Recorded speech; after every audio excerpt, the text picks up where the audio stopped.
Welcome back, everybody. This episode is going to be Caught in the Act, an Emmy Award winner for writing, I would think, maybe directing, but I think it was probably writing. Somebody can check me on that. But I do remember this being a Emmy winner. It was many years ago, so you guys will have to forgive me for my memory. Obviously, I remember the A storyline. I remember the kids catching Phil and Claire, and the horror on everybody involved, with the exception of Phil. I think Phil was the one that was just like, meh, it happens. I don't remember the B storyline nor the C storyline, so we'll get into it and see if it's as funny as the A storyline was, as I remember. So, without any other ado, let's get into episode 213, Caught in the Act.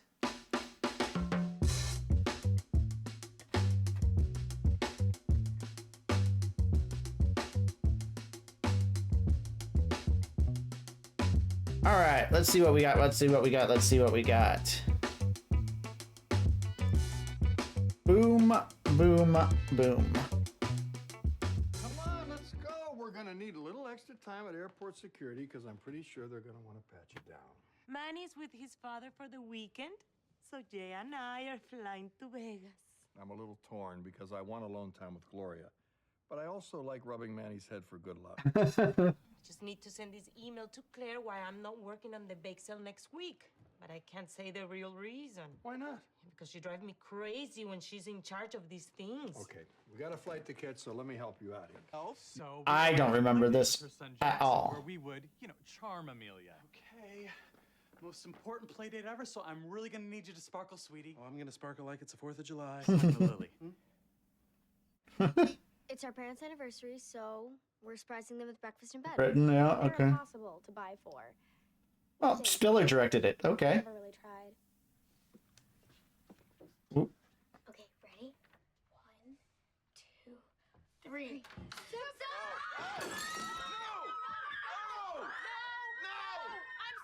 Nothing's happening! Yeah, our kids walked in on us. We were, as they say, having sex. That's not a euphemism. Oh, all right. So let's look at a few things. One, we'll talk about nude suits, which Phil and Claire had to have on, and it's probably the bane of every poor actor that has to do a love scene. Wardrobe's in charge of it, or costumes, and it is just a flesh-colored, skin-tight suit that covers the private areas of men and women, and that way you can shoot around it mostly, and then whatever is there and blatantly obvious, you can kind of paint out a little bit in post. But more importantly than that, let's look at our plate. Okay, ready? Look how awesome that plate is. Now, you'll see we have eggs, mostly dry. You'll see that there's no water in the glass with the rose. You'll see that the coffee cups are only half full.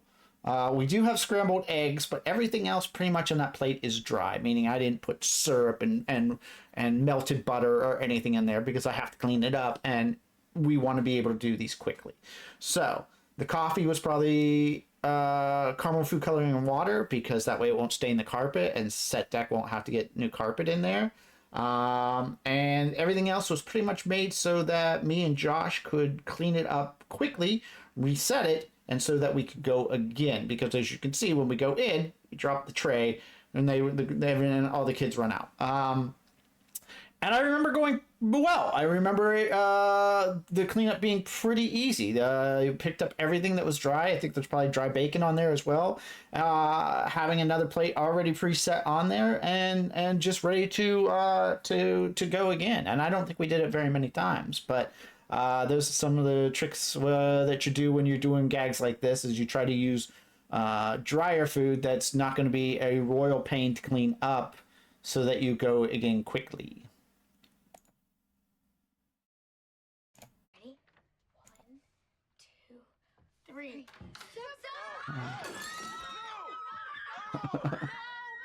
Sorry! Nothing's happening! Oh my god! Oh. Our kids walked in on us. We were, as they say, having sex. That's Not a euphemism, Phil. That's exactly what we were doing. Turn around the car.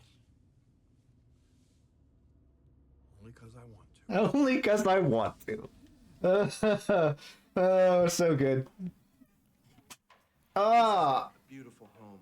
I love the throwback to the Oh. 60s. Although if this was the Oh. 60s, we'd be a couple of Oh. and Lily would be a Rachel Harris. And I'd still be trapped in a...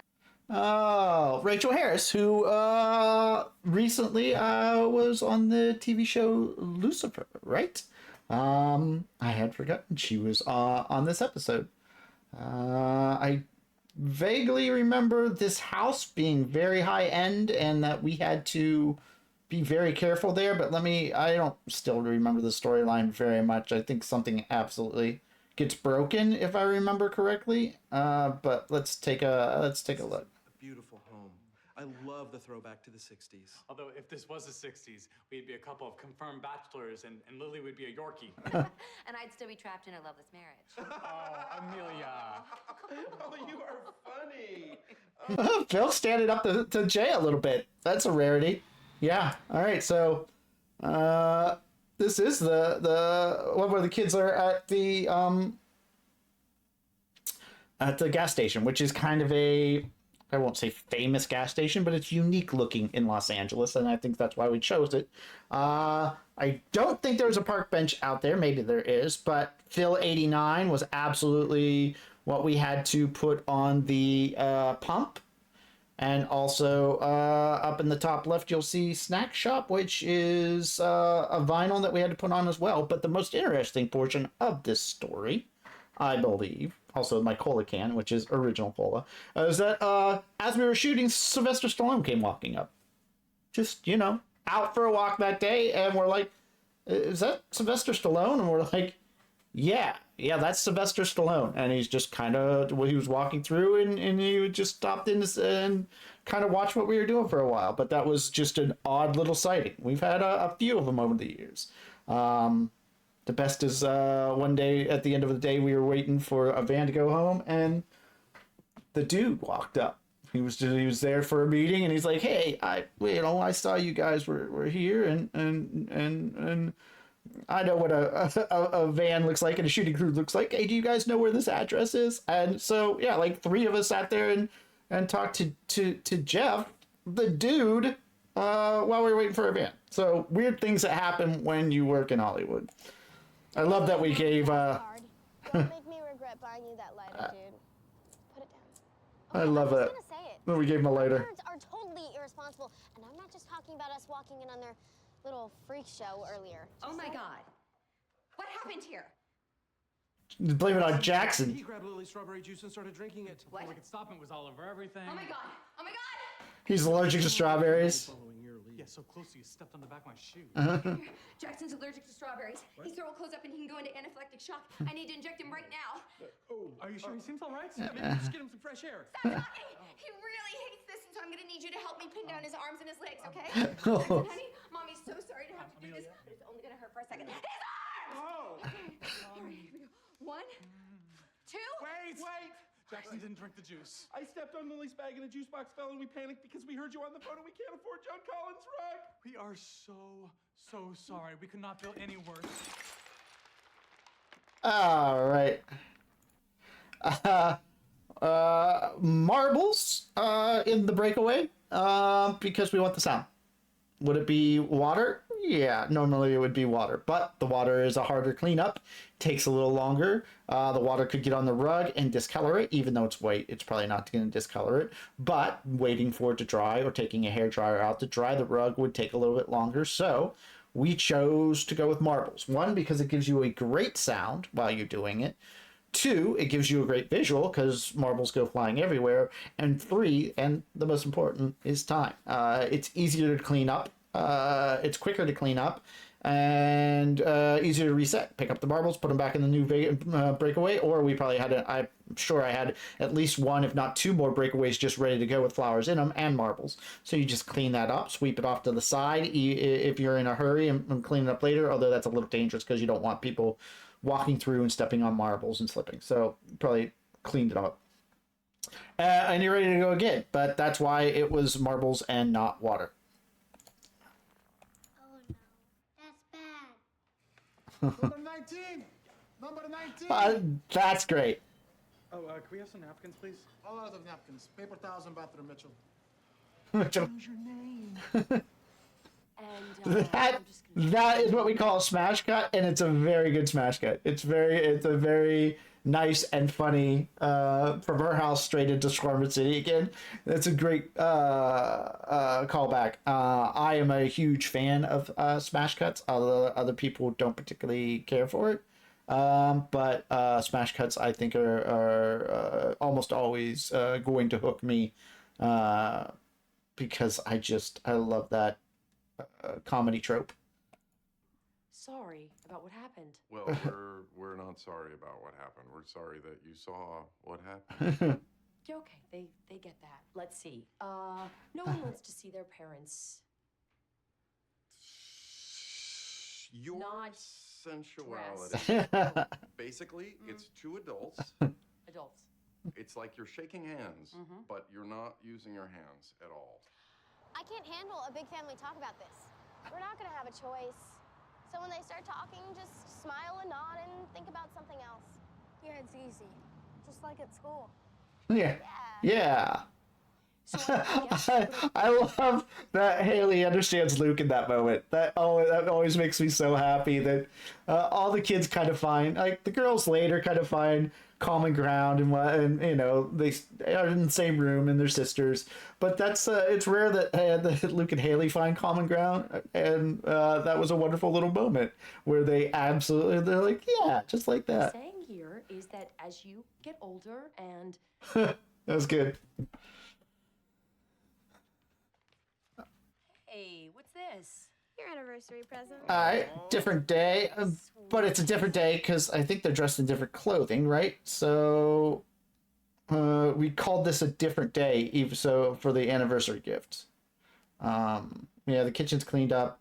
Everybody's dressed differently, so it must be a different day.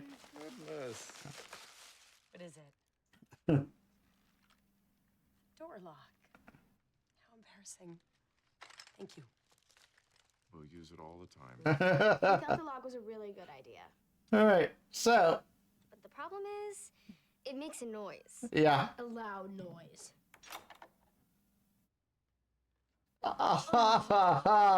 It's hard for me to look at that afterwards. It's just such a great tag. Such a great ending. The thing about the door lock is that the girls' room and Claire and Phil's room are the same room. We talked about that before. We just redress it, but it's the same room in the house.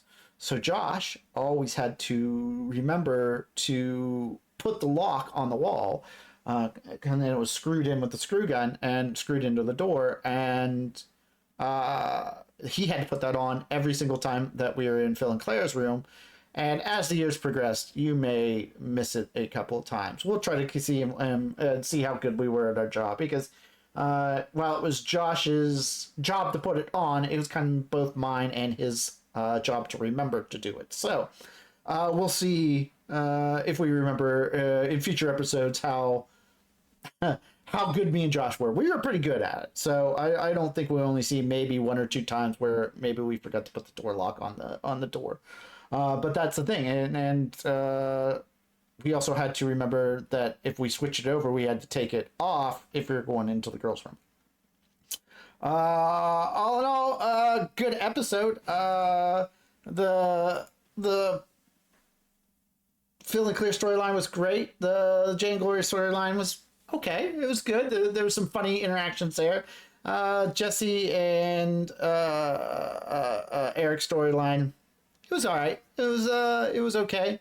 Not a lot to do, but I like the smash cut at the end. So all in all, a good episode, anchored well with the A storyline. So let me know what you think down in the comments. Like, subscribe, hit that like button. Help me out. It does really help me out. Sends this content over to other people who may find it enjoyable. We will be back next week and we'll start episode 214. Thank you for hanging out.